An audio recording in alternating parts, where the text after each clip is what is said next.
ಚಾನಲ್ಗೆ ಸ್ವಾಗತ. ನಾನು ನಿಮ್ಮ ಕೃಪಾ. ಇವತ್ತಿನ ವಿಷಯ ಏನು ಅಂತಂದರೆ, ಇಂತಹ ಒಂದು ವೈಜ್ಞಾನಿಕ ಯುಗದಲ್ಲಿ ನಮಗೆ ಭೂತ ಪ್ರೇತ ಪಿಶಾಚಿ ಗಳ ಒಂದು ಸಮಸ್ಯೆಗಳು ನಿಜನಾ ಅಂತ ಹೇಳ್ಬಿಟ್ಟು, ಅಥವಾ ಇದು ನಿಜವಾಗ್ಲೂ ಇದೆಯಾ, ಇಂತಹ ಸಮಸ್ಯೆಗಳು ನಮ್ಮ ಜೀವನದಲ್ಲಿ ಇರಲಿಕ್ಕೆ ಸಾಧ್ಯನಾ, ಇದನ್ನು ಎಷ್ಟರ ಮಟ್ಟಿಗೆ ನಾವು ನಂಬಬೇಕು, ಎಷ್ಟರ ಮಟ್ಟಿಗೆ ನಾವು ನಂಬಬಾರ್ದು ಅಂತ ಹೇಳ್ಬಿಟ್ಟು ಇವತ್ತಿನ ವಿಷಯವಾಗಿದೆ. ಸೊ ಯಾರಾದರೂ ನನ್ನ ಚಾನಲ್ನ ಮೊದಲನೇ ಬಾರಿಗೆ ನೋಡ್ತಿದ್ರೆ ದಯವಿಟ್ಟು ಚಾನಲ್ನ ಸಬ್ಸ್ಕ್ರೈಬ್ ಮಾಡಿ, ಲೈಕ್ ಮಾಡಿ, ಶೇರ್ ಮಾಡಿ. ಹಾಗೆಯೇ ಇಂತಹ ವಿಡಿಯೋಗಳಿಂದ ಹಲವಾರು ಮಾಹಿತಿಯನ್ನು ಪಡ್ಕೊಂಡು ನಿಮ್ಮ ಜೀವನದಲ್ಲಿ ಉಂಟಾಗುವಂತಹ ಹಲವಾರು ಈ ಥರ ಒಂದು ಮಾಂತ್ರಿಕ ಬಾಧೆಗಳಾಗಿರ್ಬೋದು, ನಕಾರಾತ್ಮಕ ಶಕ್ತಿಗಳ ಸಮಸ್ಯೆ ಆಗಿರ್ಬೋದು, ಅಥವಾ ಮದ್ದಿಡು ಕ್ರಿಯೆಗಳಾಗಿರ್ಬೋದು, ಇದಕ್ಕೆ ನೀವು ಪರಿಹಾರಗಳನ್ನು ಮಾಡ್ಕೊಳ್ಳಿ. ಇದಕ್ಕೆ ಸಂಬಂಧಪಟ್ಟಂಥ ಹಲವಾರು ವಿಡಿಯೋನ ನನ್ನ ಚಾನಲ್ನಲ್ಲಿ ಹಾಕಿದ್ದೀನಿ, ಇದರಿಂದ ಉಪಯೋಗ ಪಡ್ಕೊಳ್ಳಿ ಅಂತ ಹೇಳ್ತಾ ಇವತ್ತಿನ ವಿಚಾರಕ್ಕೆ ಬರ್ತೀನಿ. ನೋಡಿ, ಪ್ರಾಚೀನ ಕಾಲದಲ್ಲಿ ವಿಜ್ಞಾನವು ಇಷ್ಟೊಂದು ಜನಪ್ರಿಯ ಆಗಿರಲಿಲ್ಲ. ಯಾಕಂದರೆ ಇದಕ್ಕೆ 100ಕ್ಕೆ 100 ಅಂತ ಹೇಳ್ತೀನಿ. ಅಂತಹ ಸಂದರ್ಭದಲ್ಲಿ ಭೂತಚೇಷ್ಟೆ ಆಗಿರ್ಬೋದು, ದೆವ್ವ ಪಿಶಾಚಿಗಳ ಕಾಟ, ಇವುಗಳ ಬಗ್ಗೆ ಜನರಿಗೆ ಮೊದಲಿಗೆ ಒಂದು ವಿಶ್ವಾಸ ಇತ್ತು. ಏನೋ ಒಂದು ಸಮಸ್ಯೆ ಆಗಿದೆ, ಏನೋ ಒಂದು ಕಾಡಾಟ ಆಗಿದೆ, ಮನೆಯಲ್ಲಿ ಶಬ್ದಗಳಾಗ್ತಾಯಿದೆ, ಯಾಕೋ ಹೆಣ್ಮಗಳು ಉಲ್ಟಾ ಅಂದರೆ ತುಂಬ ಕೋಪ ಕ್ರೋರಿತವಾಗಿ ಮಾತಾಡ್ತಾ ಇದ್ದಾಳೆ, ಅವಳ ಮುಖ ಒಂಥರ ಇಳಿತಾ ಇದೆ, ಅಥವಾ ಅವಳ ಚಲನವಲನ ಏನು ಸರಿಯಾಗಿ ಇಲ್ಲ, ಇವಳು ಮಾಮೂಲಿಯಾಗಿ ಇಲ್ಲ, ಅಥವಾ ಮಗುನೇ ಆಗಿರ್ಬೋದು, ದೊಡ್ಡವರೇ ಆಗಿರ್ಬೋದು. ಅಂತಹ ಸಂದರ್ಭದಲ್ಲಿ ಅವರು ಒಂದು ಇದರ ರೀತಿಯಾಗಿ ಒಂದು ತಾಂತ್ರಿಕದ ರೀತಿಯಲ್ಲಿ ಮೊರೆ ಹೋಗ್ತಾಯಿದ್ರು. ಅವರಿಗೆ ಅದ್ರ ಬಗ್ಗೆ ವಿಶ್ವಾಸನೇ ಇತ್ತು. ಯಾಕಂದರೆ ಹಲವಾರು ಹಿರಿಯಗಳು ಪ್ರತಿಯೊಬ್ಬರ ಮನೆಯಲ್ಲೂ ಈ ವಿಚಾರವನ್ನು ಹೇಳ್ಕೊಟ್ಟಿದ್ರು. ಅದಕ್ಕಾಗಿ ಅವ್ರು ಏನು ಮಾಡ್ತಾಯಿದ್ರು, ಹಲವಾರು ರೀತಿಯ ಮಾಟ ಮಂತ್ರ ತಂತ್ರಗಳನ್ನು ತಿಳಿದವ್ರ ಹತ್ರ ಹೋಗಿ ಭೂತ ಶಾಂತಿಯನ್ನು ಮಾಡಿಸ್ತಾಯಿದ್ರು. ಈ ಭೂತ ಶಾಂತಿಯನ್ನು ಮಾಡಿಸೋದ್ರಿಂದ ಖಂಡಿತವಾಗ್ಲೂ ಅವರಿಗೆ ಒಳ್ಳೆಯ ಪರಿಣಾಮವನ್ನೇ ಸಿಗ್ತಾಯಿತ್ತು. ಈ ಭೂತ ಶಾಂತಿ ಅಂತ ಹೇಳಿದಂತಹ ಸಂದರ್ಭದಲ್ಲಿ ನಮಗೆ ಮಣಿಯ ಮುಖಾಂತರ ಆಗಿರ್ಬೋದು, ಮಂತ್ರಗಳ ಮುಖಾಂತರ ಆಗಿರ್ಬೋದು, ಔಷಧಿಗಳ ಮುಖಾಂತರ ಯಾವ ತಾಂತ್ರಿಕರು ಸಾಧನೆ ಮಾಡಿರ್ತಾರೆ ಅಂತಹ ಗುರುಗಳು ವಿಶಿಷ್ಟವಾದಂತಹ ಒಂದು ಶಕ್ತಿ ಇರುತ್ತೆ ಅವರಿಗೆ. ಅವರು ಅಂತಹ ಒಂದು ಭಾವನೆ ಉಳ್ಳವರಾಗಿ ಅವರು ಇದಕ್ಕೆ ತಕ್ಕಂತೆ ಪರಿಹಾರಗಳನ್ನು ಖಂಡಿತವಾಗ್ಲೂ ಅವರು ಮಾಡಿಕೊಡ್ತಾಯಿದ್ರು. ಆದರೆ ಇಂದು ಯಾವುದೇ ದೋಷವನ್ನಾಗಲಿ ಸಮಸ್ಯೆಯನ್ನಾಗಲಿ ನಾವು ಮೊದಲಿಗೆ ವೈಜ್ಞಾನಿಕವಾಗಿ ಪರಿಹರಿಸಲು ಬಯಸೋದನ್ನ ನಮಗೆ ಕಂಡುಬರುತ್ತೆ. ಅದು ಕಾಮನ್ ಆಗಿ ಅದು ಪ್ರತಿಯೊಬ್ಬರ ಮನೆಯಲ್ಲೇ ಇರೋದು. ಆದ್ದರಿಂದ ನಾವು ನಮಗೆ ಯಾವುದೇ ರೀತಿಯ ಸಮಸ್ಯೆಗಳಾದಂತಹ ಸಂದರ್ಭದಲ್ಲಿ ವೈಜ್ಞಾನಿಕವಾಗಿ ಮಾತ್ರ ಯೋಚನೆಯನ್ನು ನಾವು ಮಾಡ್ತಾ ಇದ್ದೀವಿ. ಯಾವಾಗ ವೈಜ್ಞಾನಿಕವಾಗಿ ನಮಗೆ ಪರಿಹಾರ ಆಗಲಿಲ್ಲ ಅಂತ ಹೇಳಿದಂತಹ ಸಂದರ್ಭದಲ್ಲಿ ಮಾತ್ರ ಅಂತಹ ಹಂತವು ತೀರಿ ಹೋಗ್ಬಿಟ್ಟಿರುತ್ತೆ, ವಿಪರೀತ ಮೀರಿ ಹೋಗಿ ಒಂದು ಮಾಂತ್ರಿಕ ಬಾಧೆ ಆಗಿರ್ಬೋದು, ಒಂದು ನಕಾರಾತ್ಮಕ ಶಕ್ತಿಗಳ ಹಂತವನ್ನು ನಾವು ಕಂಡುಕೊಂಡು ಮುಂದೇನಪ್ಪ ಮಾಡೋದು, ಹೇಗೆ ಪರಿಹಾರ ಮಾಡ್ಕೊಳ್ಳೋದು, ಹೇಗೆ ಅಂತೇಳಿ ಯೋಚಿಸಿ ಆನಂತರ ಮಾಟ ಮಂತ್ರ ತಂತ್ರಗಳಿಗೆ ಅವರು ಹೇಗೆ ಪರಿಹಾರ ಮಾಡಿಕೊಂಡು ಹೊರಗಡೆ ಬರಬೇಕು ಅಂತೇಳಿ ಮನಸ್ಸಾಗ್ತಾರೆ. ಯಾಕಂದರೆ ಈ ರೀತಿಯ ಮಾಟ ಮಂತ್ರ ತಂತ್ರಗಳನ್ನ ಜನರು ನಿಜವಾಗ್ಲೂ ಈಗಲೂ ಆಚರಿಸ್ತಾ ಇದ್ದಾರೆ. ಯಾಕಂದರೆ ನೀವು ನೋಡ್ಬೋದು, 4 ಕೂಡ ರಸ್ತೆಗಳಾಗಿರ್ಬೋದು, ಅಂಥ ಕಡೆ ಒಂದು ಕುಂಕುಮವನ್ನು ಹಾಕುವಂಥದ್ದು, ಅಥವಾ ನಿಂಬೆಹಣ್ಣು ಹಾಕುವಂಥದ್ದು, ದೀಪಗಳನ್ನ ಒಡೆದು ಹಾಕುವಂಥದ್ದು, ಅಥವಾ ಹರಕು ಬಟ್ಟೆಗಳು ಅಥವಾ ಹರಿದಿರೋ ಬಟ್ಟೆಗಳನ್ನ ಹಾಕೋದು, ಅನ್ನ ಹಾಕೋದು, ಮೊಟ್ಟೆಗಳನ್ನು ಒಡೆದು ಹಾಕೋದು, ಈ ಥರ ಒಂದು ಏನು ವಿಚಾರಗಳನ್ನು ನೀವು ಮಾಡಿರುವಂಥದ್ದು ನೀವು ನೋಡಿರ್ತೀರ. ಅಮಾವಾಸ್ಯೆ ಹುಣ್ಣಿಮೆಗಳು ಬಂದರೆ ಸಾಕು, ಇವೆಲ್ಲವೂ 3 ಕೂಡ ದಾರಿ 4 ಕೂಡ ದಾರಿಯಲ್ಲಿ ಹಾಕ್ಬಿಟ್ಟಿರ್ತಾರೆ. ಜೊತೆಗೆ ಯಾಕೆ ಇವರು ಈ ಥರ ಮಾಡ್ತಾರೆ ಅಂತಂದರೆ ಅವರ ಮನೆಯಲ್ಲಿ ಅದು ಅವರ ತಪ್ಪಲ್ಲ. ಯಾಕಂದರೆ ಅವರಿಗೆ ಆ ರೀತಿಯ ಸಮಸ್ಯೆಗಳು ಅವರಲ್ಲಿ ಇರುತ್ತೆ. ಮನೆಯಲ್ಲಿ ಬಿಡದೆ ನಿರಂತರವಾಗಿ ಕಾಯಿಲೆ ಅನುಭವಿಸ್ತಾ ಇರ್ತಾರೆ. ದನಕರುಗಳು ಇದ್ದಕ್ಕಿದ್ದಂಗೆ ರೋಗಗ್ರಸ್ತವಾಗೋದು, ಹಾಲು ಕೆಟ್ಟು ಹೋಗಿ ಹಸುವಿನ ಹಾಲಕ್ಕೆ ಕೊಡದೇ ಇರುವಂಥದ್ದು, ಹಾಲು ಅಥವಾ ಕರೆಯುವ ದನ ಎಮ್ಮೆ ತೊಂದರೆ ಕೊಡುವಂಥದ್ದು, ಹೋಗಿ ವೆಟರ್ನರಿ ಡಾಕ್ಟ್ರಿಗೆ ತೋರಿಸಿರ್ತಾರೆ, ಎಲ್ಲನೂ ಸರಿ ಇದೆ, ಆದರೂ ಹಾಲು ಸರಿಯಾಗಿ ಹಸು ಕೊಡದೇ ಇರುವಂಥದ್ದು, ಅಥವಾ ಹಾಲು ಕೊಡುವ ದನ ಅಥವಾ ಎಮ್ಮೆ ತಪ್ಪಿಸ್ಕೊಂಡು ಹೋಗುವಂಥದ್ದು, ಅದು ಎಷ್ಟೇ ರೀತಿಯಲ್ಲಿ ಚೆನ್ನಾಗಿ ನೋಡಿಕೊಂಡ್ರು ಒಂದು ತೊಂದರೆ ಕೊಡುವಂಥದ್ದು. ಹಾಗೆ ಮನೆಯಲ್ಲಿ ಮಕ್ಕಳೇನಾದರೂ ಇತ್ತು ಅಂದರೆ ವಿಪರೀತವಾಗಿ ಹಾಸಿಗೆಯಲ್ಲಿ ಮೂತ್ರ ಮಾಡಿಕೊಳ್ಳುವಂಥದ್ದು, ಹೆದರ್ಕೊಂಡು ಹೊಟ್ಟೋಗುವಂಥದ್ದು, ಅಥವಾ ಒಂಥರ ಮಂಕಾಗಿ ಕೂತ್ಕೊಳ್ಳುವಂಥದ್ದು, ಅದು ಮಕ್ಕಳಾಗಿರ್ಬೋದು ಅಥವಾ ದೊಡ್ಡವರಾಗಿರ್ಬೋದು, ಏನೋ ಒಂಥರ ದುರ್ಬಲ ರೀತಿಯಲ್ಲಿ ಇರ್ತಾರೆ. ಇಂತಹ ಲಕ್ಷಣಗಳನ್ನು ಗಮನಿಸಿದಾಗ ಯಾರೋ ನಮಗೆ ಮಾಡಿಸಿದ್ದಾರೆ ಅಂತ ಹೇಳ್ಕೊಂಡು ಜನರಿಗೆ ಅದೊಂದು ಊಹೆ ಬರುತ್ತೆ. ಆದರೆ ನಮಗೆ ಇಂತಹ ಊಹೆ ಬಂದಾಗ ನಾವು ಮಾನಸಿಕ ತಜ್ಞರು ಅಥವಾ ಸೈಕೆಟ್ರಿ ಡಿಪಾರ್ಟ್ಮೆಂಟ್ ಅಥವಾ ಸೈಕಲಾಜಿಕಲ್ ಕೌನ್ಸಿಲಿಂಗ್ ಆಗಿದ್ರೂ ನಮಗೆ ಹಲವಾರು ಮಾತ್ರೆಗಳನ್ನ ತಗೋತಿರ್ತಾರೆ. ಆದರೆ ಅಂತಹ ವ್ಯಕ್ತಿಗೆ ಏನೋ ಒಂದು ಕಿವಿಯಲ್ಲಿ ಬಂದು ಭಾಸ ಆಗ್ತಾ ಇರುತ್ತೆ, ಏನೋ ಒಂದು ಸಮಸ್ಯೆಗಳು ಉಂಟಾಗ್ತಾ ಇರುತ್ತೆ, ಯಾವುದೇ ರೀತಿಯ ಸರಿಯಾಗಿ ನಿದ್ದೆ ಬರದೇ ಇರುವಂಥದ್ದು, ತುಂಬ ಮಾನಸಿಕ ಅಶಾಂತಿ, ತೊಳಲಾಟ ಇವೆಲ್ಲವೂ ಇರುತ್ತೆ. ವೈಜ್ಞಾನಿಕವಾಗಿ ನಾವು ಎಷ್ಟೇ ನೋಡಿದ್ರೂ ಅದಕ್ಕೆ ಪರಿಹಾರ ಆಗಲ್ಲ.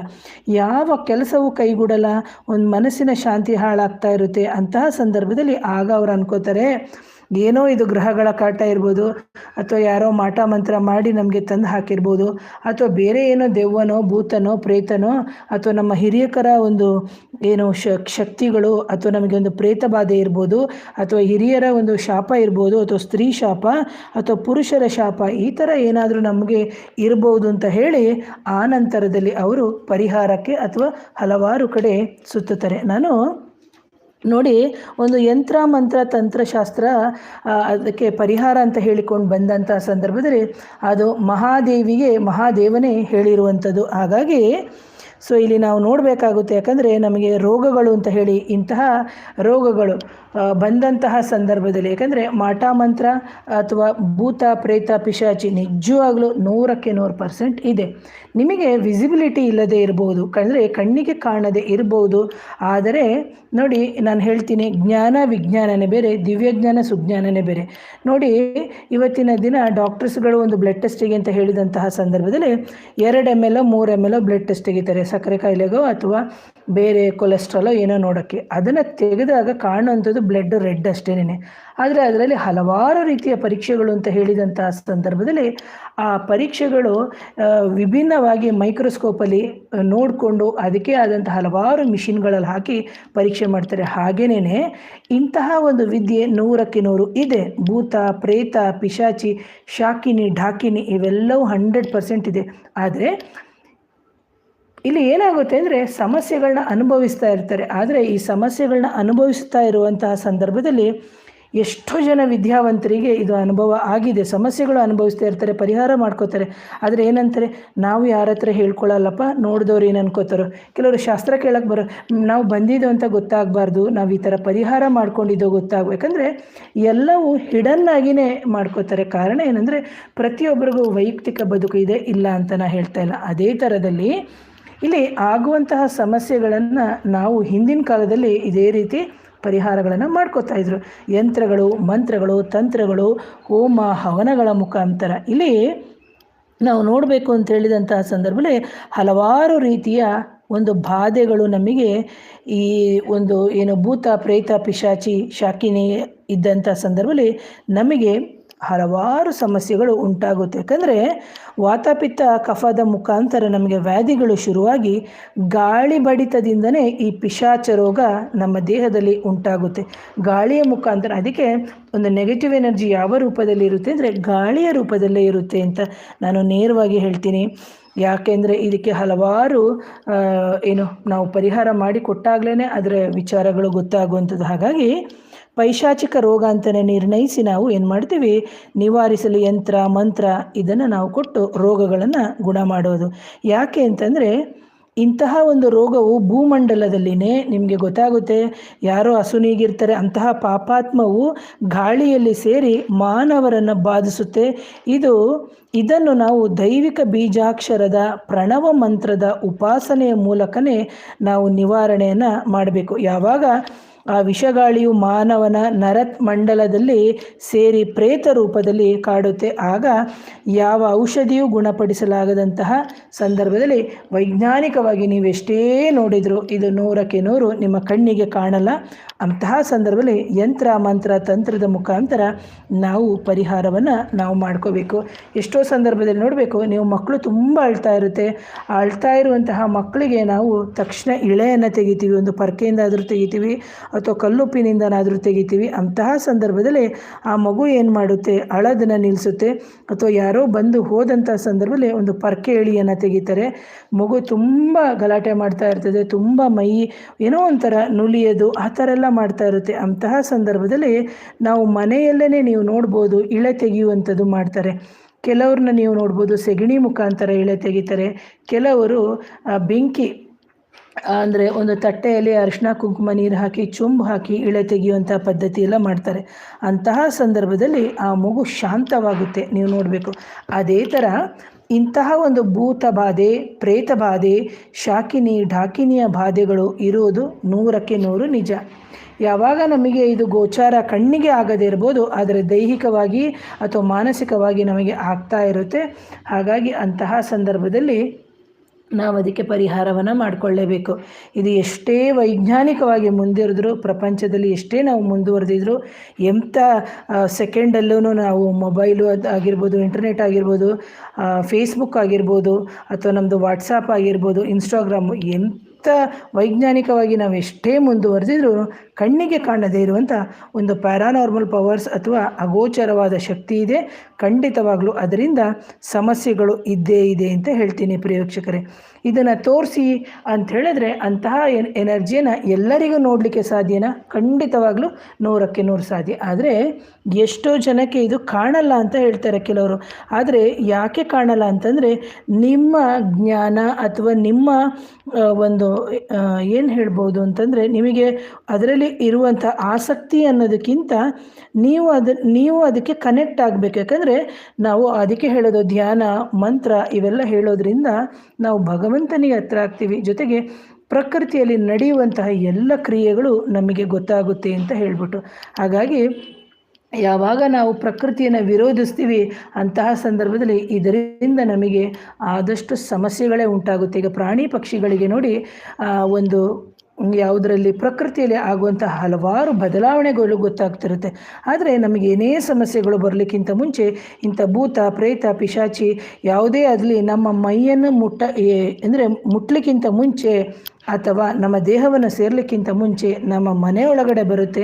ಆನಂತರವೇ ಅದು ನಮ್ಮ ದೇಹವನ್ನು ಪ್ರವೇಶ ಮಾಡಿ ನಮಗೆ ಸಮಸ್ಯೆಯನ್ನು ಉಂಟು ಮಾಡೋದು. ಅಲ್ಲಿ ತನಕ ನಮ್ಮ ದೇಹದಲ್ಲಿ ಬರಲಿಕ್ಕಿಂತ ಮುಂಚೆ ಹೊರಗಡೆ ವಾಯುಮಂಡಲದಲ್ಲಿ ಅದು ಸಂಚಾರ ಮಾಡ್ತಾ ಇರುತ್ತೆ.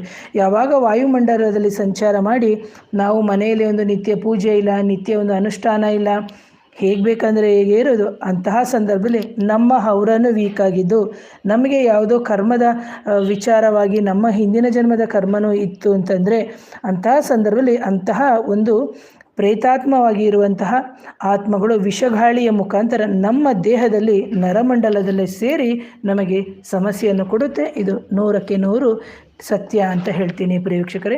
ಇಂತಹ ವಿಚಾರವನ್ನು ಹಲವಾರು ಜನಕ್ಕೆ ನೀವು ಶೇರ್ ಮಾಡಿ. ಇದರಿಂದ ಹಲವಾರು ಸಮಸ್ಯೆಗಳು ಬರುತ್ತೆ. ಇದಕ್ಕೆ ಸಂಬಂಧಪಟ್ಟಂತಹ ಹಲವಾರು ವಿಷಯಗಳನ್ನು ನಾನು ನನ್ನ ಚಾನಲಲ್ಲಿ ಕೊಟ್ಟಿದ್ದೀನಿ. ಯಾರಿಗಾದರೂ ಇದರ ಬಗ್ಗೆ ಪರಿಹಾರವನ್ನು ಮಾಡ್ಕೋಬೇಕು ಅಂತಿದ್ರೆ ನನ್ನ ನೇರ ಭೇಟಿಗೆ ಮಾಡಿ. ವಾಟ್ಸಪ್ ನಂಬರ್ ಬಂದು 7019806595ಗೆ ವಾಟ್ಸಪ್ ಮುಖಾಂತರ ಸಂಪರ್ಕ ಮಾಡಿ. ಯಾವುದೇ ಕಾರಣಕ್ಕೂ ಧೃತಿಗೆಡಬೇಡಿ. ಏನೇ ಸಮಸ್ಯೆ ಇದ್ದರೂ ಇಂತಹ ಸಮಸ್ಯೆಗಳನ್ನ ನಾವು ನಿವಾರಣೆ ಮಾಡ್ಕೋಬೋದು. 100ಕ್ಕೆ 100 ಭೂತ, ಪ್ರೇತ, ಪಿಶಾಚಿ ಅಥವಾ ಗೋಸ್ಟ್ ಅಂತ ಏನು ಹೇಳ್ತೀವಿ ಖಂಡಿತವಾಗ್ಲೂ ನಿಜ. ಯಾಕಂದರೆ ನಿಮಗೆ ಮನೆಯಲ್ಲಿ ನೀವು ಎಲ್ಲರೂ ಬಾಗಿಲು ಹಾಕಿರಿ, ಎಲ್ಲೋ ಒಂದು ಕಡೆ ಇಂಥ ನೆಗೆಟಿವ್ ಎನರ್ಜಿ ಇದ್ದಂಥ ಕಡೆ ನಿಮಗೆ ಶಬ್ದಗಳು ಬರ್ತಾ ಇರುತ್ತೆ, ಅಥವಾ ಒಂದು ಕೆಟ್ಟ ವಾಸನೆಗಳು ಬರ್ತಾ ಇರುತ್ತೆ, ಅಥವಾ ನಲ್ಲಿ ಓಪನ್ ಆಗೋದು, ಈ ಥರ ಸಣ್ಣದರಲ್ಲೇ ನಿಮಗೆ ಗೊತ್ತಾಗ್ತಾ ಇರುತ್ತೆ. ಯಾರೋ ಹತ್ತಿರ ಬಂದಂಗೆ ಆಗೋದು, ಸ್ಕ್ರೀನ್ಗಳು ಅಳಗಾಡುವಂಥದ್ದು, ಲೈಟ್ ಹಾಕೋದು, ಇವೆಲ್ಲವೂ ಇರುತ್ತೆ. ಹಾಗಾಗಿ ಇದು 100ಕ್ಕೆ 100 ಸತ್ಯ ಅಂತ ಹೇಳ್ತೀನಿ ಪ್ರಿಯ. ಹಾಗೆ ಇಂಥ ನನ್ನ ಚಾನಲ್ನ ಸಪೋರ್ಟ್ ಮಾಡಿ, ಲೈಕ್ ಮಾಡಿ, ಶೇರ್ ಮಾಡಿ. Once again thank you. ನಮಸ್ತೆ.